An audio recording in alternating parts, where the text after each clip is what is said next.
जरा एक 20 साल के युवा की कल्पना करने की कोशिश करते हैं। आज के समय में जब हम किसी 20 साल के लड़के या लड़की को देखते हैं तो दिमाग में क्या तस्वीर बनती है? शायद कोई ऐसा जो कॉलेज के किसी बड़े से हॉल में बैठा हो। बिल्कुल, किसी लंबे और उबाऊ लेक्चर को सुनते हुए अपने फोन में स्क्रॉल कर रहा हो, असाइनमेंट की डेडलाइन को लेकर तनाव में हो और अपने भविष्य या नौकरी को लेकर गहरे असमंजस में हो। हाँ, ये तो आज की सच्चाई है ना? लेकिन अब एक दूसरी तस्वीर की कल्पना करते हैं।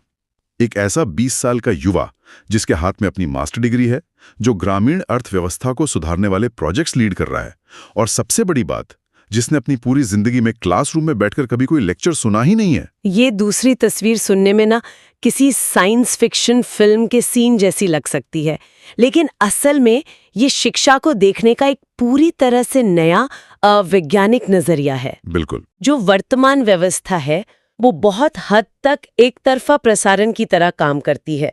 मतलब एक रेडियो स्टेशन की तरह जहां शिक्षक सिग्नल भेज रहा है और बस ये उम्मीद की जा रही है कि क्लास में बैठे हर बच्चे के दिमाग का रिसीवर उसी फ्रीक्वेंसी पर सेट हो। हाँ, और यही वो समस्या है जिसे आज हम डिकोड कर रहे हैं।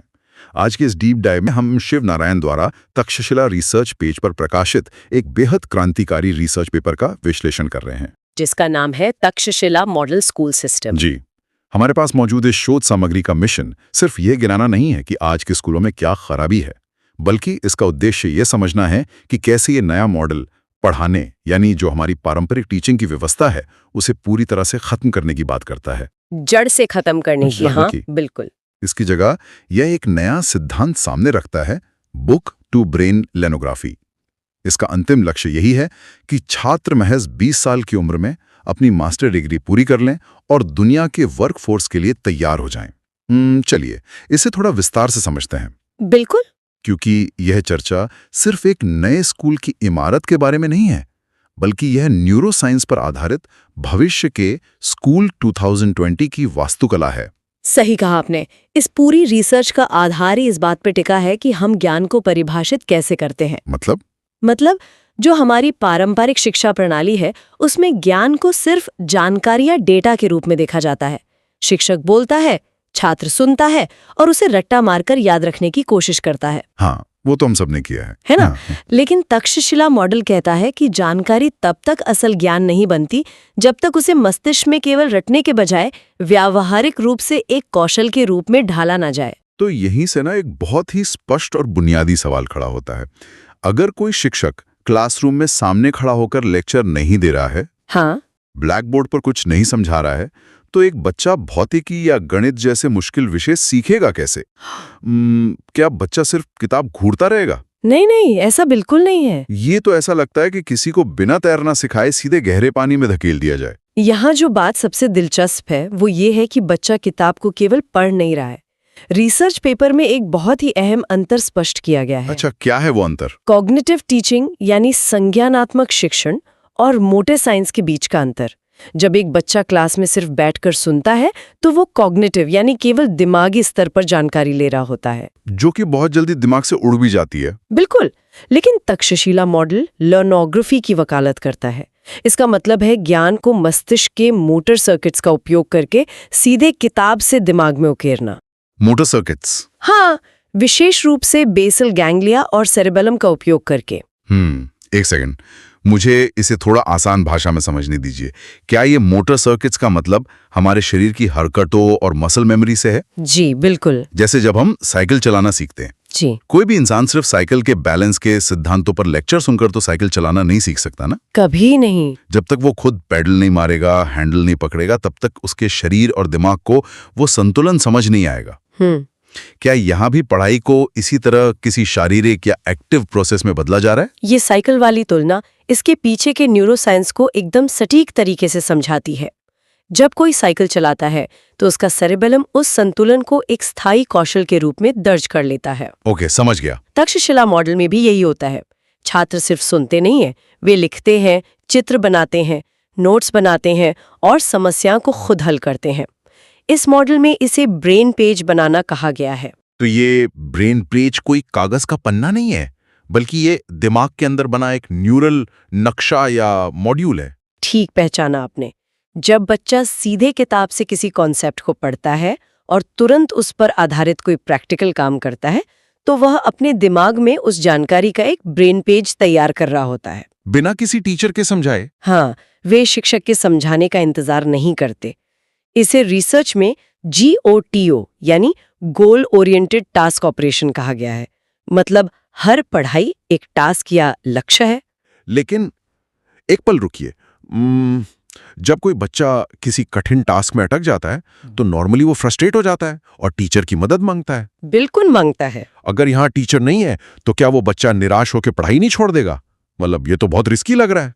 यहीं पर मानव मस्तिष्क का लिम्बिक सिस्टम खेल में आता है। अच्छा। जब बच्चे GOTO के जरिए छोटे छोटे टास्क को खुद हल करते हैं और सफल होते हैं तो उनका मस्तिष्क डोपामाइन रिलीज करता है। अरे वाह, ये वही केमिकल है ना जो हमें किसी वीडियो गेम में लेवल पार करने पर खुशी देता है। एग्जैक्टली। ये सफलता की भावना उन्हें आगे बढ़ने के लिए मोटिवेट करती है। इससे न केवल उनकी सीखने की गति तेज होती है बल्कि उनकी इमोशनल इंटेलिजेंस भी मजबूत होती है। यानी वे खुद से मुश्किलों का सामना करना सीख जाते हैं। हाँ, वे खुद पर भरोसा करना सीखते हैं। ये तो रटने की पूरी प्रोसेस को ही खत्म करके सीधे दिमाग की वायरिंग बदलने जैसा है। लेकिन अगर हम इस थ्योरी से बाहर निकलकर जमीन पर आएं तो एक सवाल ये उठता है कि ऐसे स्कूल की क्लासरूम दिखेगी कैसे? ये बहुत ही बढ़िया सवाल है। मतलब अगर शिक्षक लेक्चर नहीं दे रहे हैं और हर बच्चा अपने अपने टास्क या GOT में लगा है तो फिर लाइनों में लगे डेस्क और कुर्सियों का तो कोई मतलब ही नहीं रह जाता। उस पारंपरिक ढांचे को ये मॉडल पूरी तरह से खारिज करता है और इसका सबसे पहला बड़ा बदलाव है इनका 1 डे 1 बुक का सिद्धांत। Wait, 1 day 1 book? आम स्कूलों में तो दिन भर में 6 या 7 अलग-अलग विषयों के पीरियड्स होते हैं। और वही सबसे बड़ी रुकावट है। वर्तमान प्रणाली में एक बच्चा 45 मिनट तक गणित के किसी मुश्किल सवाल में डूबने की कोशिश कर रहा होता है, तभी घंटी बजती है, ट्रिंग ट्रिंग। हाँ, और फिर गणित की किताब बंद। बिल्कुल, अब उसे गणित छोड़कर इतिहास पर ध्यान देना होता है। ये बार बार फोकस तोड़ना, जिसे कॉन्टेक्स्ट स्विचिंग कहते हैं, ये दिमाग को बहुत थका देता है। सही बात है। 1 डे 1 बुक सिस्टम में छात्र पूरे दिन सिर्फ एक ही विषय पर गहरा ध्यान केंद्रित करते हैं। वे उस दिन उस विषय की किताब के एक हिस्से को पूरी तरह से डिकोड करते हैं, उसके ब्रेन पेज बनाते हैं।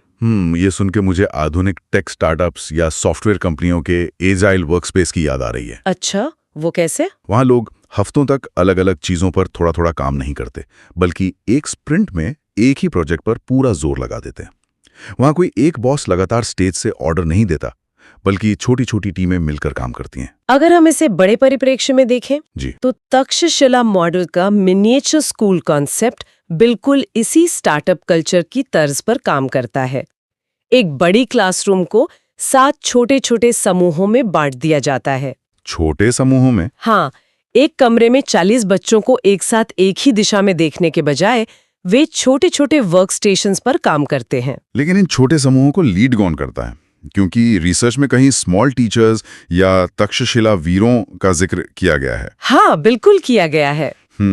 अगर मैं सही समझ रहा हूं तो ये स्मॉल टीचर्स कोई बाहर के लोग नहीं बल्कि खुद छात्र ही हैं। क्या ये थोड़ा अव्यवहारिक नहीं है? आपको ऐसा क्यों लगता है? मतलब 12 या 14 साल के बच्चे जो खुद अभी सीख रहे हैं, वे दूसरे बच्चों को कैसे पढ़ा सकते हैं? बच्चों के ग्रुप को अगर बिना किसी बड़े के छोड़ दिया जाए तो वहां पढ़ाई कम और अराजकता ज्यादा होने के चांस रहते हैं। ये एक बहुत ही स्वाभाविक चिंता है, लेकिन मॉडल बहुत क्लियर करता है कि ये कोई अनियंत्रित ग्रुप नहीं है। तो ये स्मॉल टीचर्स हैं कौन? ये स्मॉल टीचर्स पहले से प्रशिक्षित छात्र होते हैं जिन्होंने उस विषय का ब्रेन पेज पहले ही सफलतापूर्वक बना लिया है। अच्छा, तो उन्हें वो टॉपिक पहले से आता है। हाँ, और न्यूरोसाइंस ये साबित करता है कि जब आप किसी और को कोई चीज समझाते हैं तो आपको उस विषय को सबसे आसान रूप में तोड़ना पड़ता है। हाँ, ये तो है। इससे समझाने वाले बच्चे की खुद की समझ सबसे ज्यादा मजबूत होती है। इसे मॉडल में रियल टाइम नॉलेज ट्रांसफर कहा गया है। अरे वाह, यानी वे सिर्फ एक दूसरे की मदद नहीं कर रहे बल्कि सिखाने की प्रोसेस उनके खुद के स्किल को पक्का कर रही है। बिल्कुल सही। तो फिर उन असली जो वयस्क शिक्षक हैं उनका क्या काम है? क्या उनकी जरूरत ही खत्म हो गई इस सिस्टम में? नहीं, जिन्हें मॉडल में बिग टीचर्स कहा गया है वो क्लास से गायब नहीं होते। तो वो क्या करते हैं? उनकी भूमिका एक गाइड, मॉडरेटर या आप कह सकते हैं एक क्वालिटी कंट्रोलर की होती है। वे यह सुनिश्चित करते हैं कि ये जो पीयर लर्निंग है वो सही दिशा में चल रही है और कोई भी ग्रुप अटक नहीं रहा है। मतलब वो लेक्चर नहीं देते, बस चीजों को संभालते हैं। एग्जैक्टली।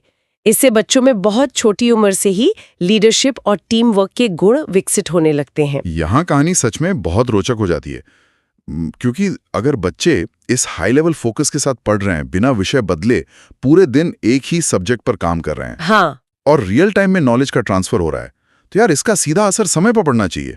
सीखने की स्पीड तो बहुत तेज होनी चाहिए। और इसका सीधा प्रमाण इस मॉडल के समय प्रबंधन में दिखता भी है।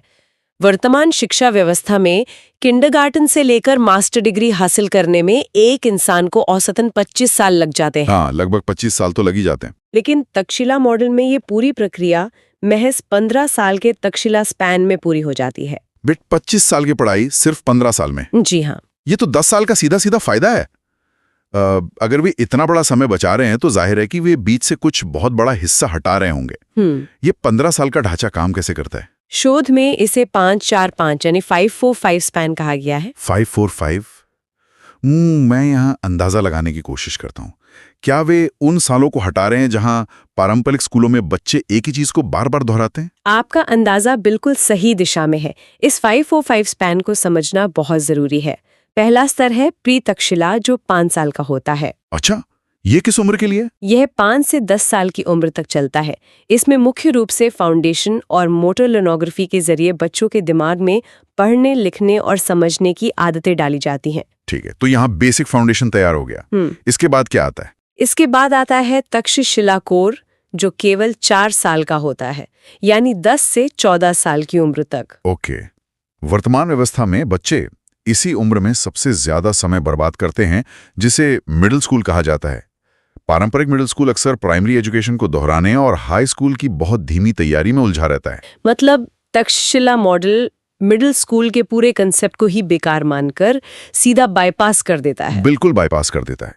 वे उन 4 सालों को सीधे कोर साइंस एकेडमी में बदल देते हैं। अरे वाह! चूंकि बच्चों के पास पहले से ही ब्रेन पेज बनाने की मोटर स्किल आ चुकी है, वे भौतिकी, रसायन विज्ञान और गणित जैसे विषयों की गहराई में बहुत तेजी से उतर जाते हैं। तो ये हो गए 5 और 4 साल। अब आखिरी 5 साल? हाँ, फिर आता है अंतिम स्तर पोस्ट तक्षशिला, जो 5 साल का होता है, यानी 14 से 20 साल की उम्र तक। और ये वो 5 साल है जहां वे ग्रेजुएशन और मास्टर डिग्री पूरी कर लेते हैं। बिल्कुल, यहाँ सेरिबेलर लर्निंग यानी अत्यधिक कुशल और विशेषज्ञता वाले ज्ञान का ट्रांसफर होता है। तो 20 साल की उम्र तक उनकी मास्टर डिग्री पूरी हो जाती है। 20 साल की उम्र में मास्टर डिग्री? ये सिर्फ स्कूलिंग का तरीका नहीं बदल रहा है, ये तो इंसानी जीवन की पूरी टाइमलाइन को ही रीसेट कर रहा है ना? रिसर्च पेपर में एक लाइफ एज मैनेजमेंट सिस्टम का भी जिक्र है। ये क्या है? ये इस पूरे शोध का सामाजिक और जैविक आधार है। इसके अनुसार मानव जीवन को 4 वैज्ञानिक चरणों में देखा जाना चाहिए। कौन कौन से? 1 से 20 साल की उम्र पूरी तरह से सीखने के लिए होनी चाहिए। 20 से 60 साल की उम्र काम करने, कमाने और समाज में योगदान देने के लिए है। ओके। फिर 60 से 80 साल रिटायरमेंट का समय है और 80 के बाद के साल पूर्ण देखभाल के लिए हैं। यार ये बहुत ही लॉजिकल लगता है, लेकिन जो हमारी आज की व्यवस्था है वो तो इस बायोलॉजिकल क्लॉक के बिल्कुल खिलाफ काम कर रही है। बिल्कुल खिलाफ। जब युवा 20 से 25 साल के होते हैं तो उनकी काम करने की इच्छा, ऊर्जा और क्रिएटिविटी अपने सबसे चरम पर होती है। लेकिन हम क्या कर रहे हैं? हम उन्हें क्लासरूम में बिठा कर रख रहे हैं। हाँ, हम उन सबसे ऊर्जावान सालों को लेक्चर हॉल में बर्बाद कर रहे हैं। ठीक यही इस रिसर्च का मुख्य तर्क है। जब युवाओं का दिमाग दुनिया की समस्याओं को सुलझाने के लिए सबसे ज्यादा तैयार होता है, तब वे केवल असाइनमेंट लिखने और परीक्षाएं पास करने के दबाव में घिरे रहते हैं। सही बात है। तक्षशिला मॉडल मोटर नॉलेज के जरिए 20 साल की उम्र तक संपूर्ण शिक्षा देकर इस अपार ऊर्जा को सीधे अर्थव्यवस्था और इनोवेशन में लगा देता है। लेकिन यहाँ एक बहुत बड़ा प्रैक्टिकल सवाल उठता है। क्या? कागज पर यह बहुत अच्छा लगता है कि एक 20 साल का युवा मास्टर डिग्री लेकर निकल रहा है, लेकिन क्या वो असल दुनिया की खुरदरी और जटिल चुनौतियों के लिए तैयार है? या वो सिर्फ किताबों से ब्रेन पेज बनाने में माहिर एक रोबोट बन गया है जिसे यह नहीं पता कि ऑफिस या समाज कैसे काम करता है? ये सवाल हमें इस मॉडल के सबसे अंतिम और शायद सबसे चुनौतीपूर्ण चरण की ओर ले जाता है। ये एक महत्वपूर्ण सवाल खड़ा करता है और रिसर्च पेपर इसका बहुत ही स्पष्ट और जमीनी जवाब देता है। अच्छा, क्या है वो जवाब? मास्टर डिग्री यूं ही कागज के टुकड़े के रूप में नहीं दे दी जाती। इसके अंतिम साल के रूप में 1 साल की अप्रेंटिसशिप या वर्कफोर्स स्किल डेवलपमेंट प्रोग्राम करना जरूरी है। मतलब उन्हें फील्ड में उतरना पड़ता है। हाँ, इसका मतलब है कि वे सिर्फ किताबी ज्ञान लेकर नहीं निकलते, बल्कि वास्तविक कार्यस्थल पर 1 साल तक व्यवहारिक काम करते हैं। और यहीं पर एक बहुत ही दिलचस्प प्रोग्राम का जिक्र सामने आता है, हियर प्रोग्राम। जी, HERE, यानी हॉस्पिटल, एजुकेशन और रूरल इकोनॉमी। सोर्स बताता है कि तक्षशिला के ये युवा छात्र ग्रामीणों के साथ मिलकर काम करते हैं ताकि ग्रामीण अर्थव्यवस्था को बढ़ावा मिल सके। बिल्कुल। लेकिन एक मिनट, शिक्षा का उद्देश्य तो सिर्फ एक समझदार इंसान बनाना होता है। ये सीधे तौर पर जीडीपी और इकोनॉमी की जिम्मेदारी 19-20 साल के युवाओं के कंधों पर डालना थोड़ा अजीब नहीं लगता? अजीब लग सकता है, लेकिन मतलब क्या ये उम्मीद करना प्रैक्टिकल है कि ये युवा जाते ही ग्रामीण अर्थव्यवस्था या अस्पतालों को रिवाइव कर देंगे? देखिए, ये कोई बोझ नहीं है, बल्कि ये एक ऐसी यंग ब्रेन्स की वर्कफोर्स का निर्माण है जो बहुत सी समस्याओं का समाधान खुद कर सकती है। इस मॉडल में एक कंसेप्ट है DIY, यानी डू इट योरसेल्फ एटीट्यूड, खुद से करने का नजरिया। ये DIY कंसेप्ट जमीन पर कैसे काम करता है? मुझे इसका कोई ठोस उदाहरण चाहिए। जैसे शोध में दावा किया गया है कि ये युवा अस्पतालों और स्कूलों के खर्चों में 50% तक की बचत कर सकते हैं। ये कैसे मुमकिन है?